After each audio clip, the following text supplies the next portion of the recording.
ইংরেজি বলতে কি অনেক বেশি জড়তা কাজ করে?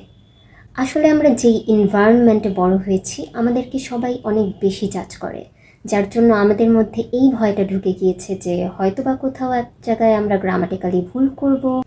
দেখা গেল কেউ আপনাকে খুব ভালো একটা পরামর্শ দিল, বা আপনি কোথাও এক জায়গায় ঘুরতে যাবেন, আপনার বন্ধুর কাছে জিজ্ঞেস করলেন, তখন আপনার বন্ধু আপনাকে ভালো একটা জায়গার নাম বলল এবং আপনার সেটি পছন্দ হয়েছে। আপনি তখন কি বলতে পারেন?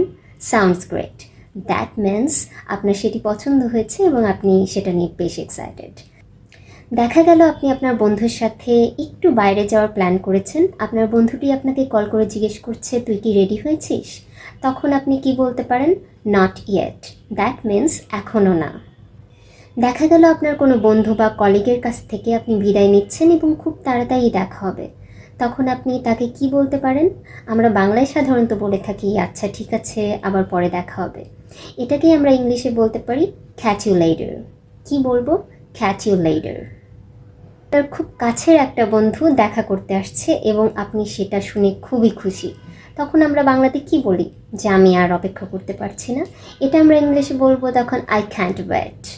আপনি কোথাও এক জায়গায় ঘুরতে যাওয়ার প্ল্যান করছেন আপনার বন্ধুর সাথে, কিন্তু আপনার বন্ধুটি কোনোভাবেই যেতে রাজি হচ্ছে না, তখন আপনি ইংলিশে কি বলবেন? Come on say yes. Come on say yes. আর দেখা গেল আপনার বন্ধুটি রাজি হয়ে গেছে, তখন সে বলবে আই মিন। দ্যাট মিন্স আমি রাজি। দেখা গেল আপনি আপনার বন্ধুর সাথে ফোনে কথা বলছেন, ওই সময় আপনি অন্য একটা কাজও করছেন, কিন্তু সাথে সাথে আপনার বন্ধুর কথাটিও শুনছেন, তখন আপনি বলতে পারেন আম লিসেনিং।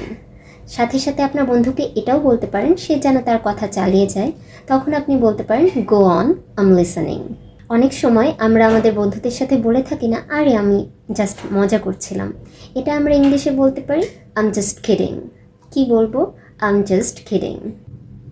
এভাবেই কিন্তু আমরা আমাদের দৈনন্দিন কথোপকথনের মধ্যে ছোট ছোট ইংলিশ বাক্য ব্যবহার করতে পারি, তাতে করে আমাদের এই জড়তাগুলো কেটে যাবে। সকাল থেকে শুরু করে রাত পর্যন্ত good morning, have a good day. আপনার বন্ধুটি দুপুরে খেয়েছে কিনা আপনি যদি জিজ্ঞেস করতে চান, have you had your lunch, did you have lunch. আপনার বন্ধু বাইরে ঘুরতে যাচ্ছে, তখন আপনি কি বলবেন? Have a safe journey. কেউ কিছুতে ভালো করেছে, তখন আপনি কি বলবেন? Good job, keep up the good work.